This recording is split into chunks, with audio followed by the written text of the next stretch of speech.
Hi all, in this video let's learn how to name our Git branches. So I will be explaining you one of the best practice how to name the branch names. Usually this video is for the beginners, okay? And master, develop and release. These are the common branches we'll be having. We no need to create these branches. This would be already created by any of our team leads like that.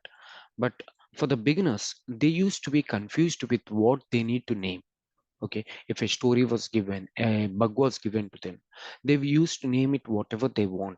The Git branch name I'm talking about, they used to create whatever they want.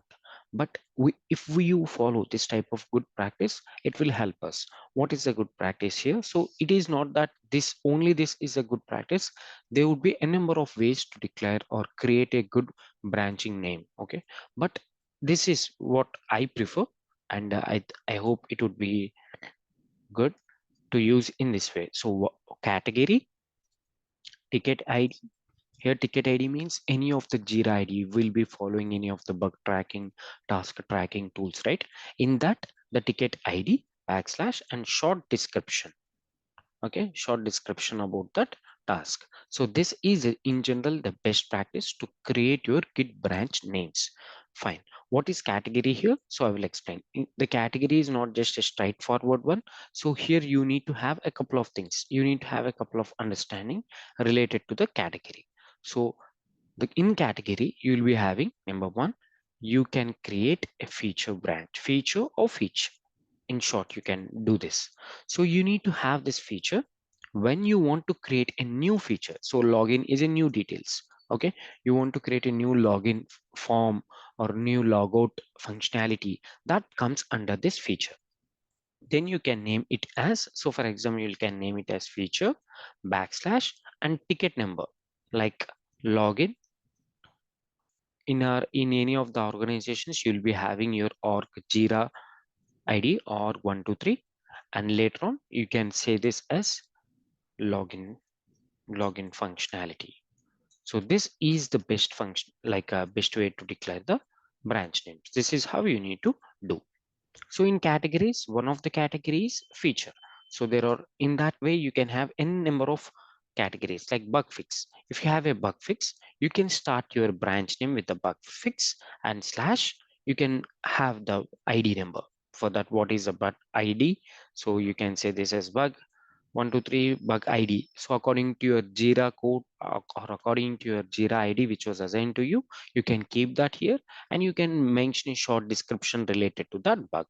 Okay, related to that bug you can use this. In order to separate out the words, you can use this hyphen. Okay, you can separate the hyphens. So this is the one thing. And not only bug fix, you can have hot fix. Okay, bug fix is like if any of the bug comes, you can create that branch as bug fix. Hot fix means you have released one branch or one release to the end customers and you got an bug there. So then you need to immediately react for that.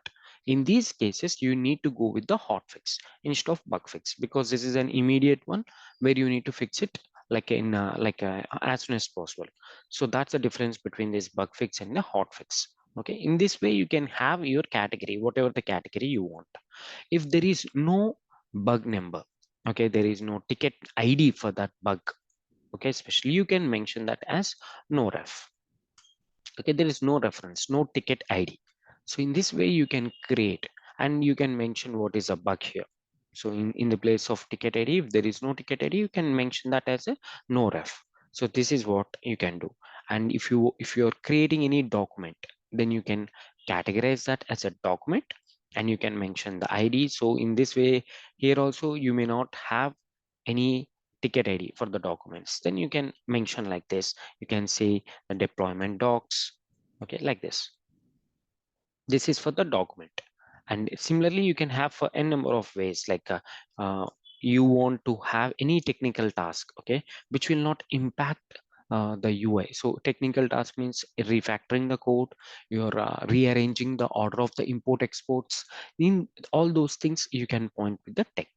Okay, this tech means it will not impact the end customer. Okay, the output won't modify, but just modifying the code or refactoring the code, you can name them as a tech. And apart from that, you can also have this uh, branch name. So where all the configuration changes, this is also one of the category where you can modify all the configuration changes. Okay, cleaning up of task, configuration changes can be done as per this category. Clear? So these are couple of categories. It is not only we have these as a fixed, you can have multiple categories, and also these are not standard, like only you need to name like this. You can shortcut these things, but these are in general, these are the categories we have. So this is the format we are, if we follow, it would be good. Okay, this is the best thing, like category, ticket ID, and short description. If there is no ticket ID, you can mention that as a no ref. So this is what in general we follow while we are declaring the kit name branching. So this will help the beginners. So because in general they used to give the text, a big text or something else like that. So instead of that, try to follow this. This is the best practice. Hope you understand this. Thanks for watching. Please subscribe for more videos.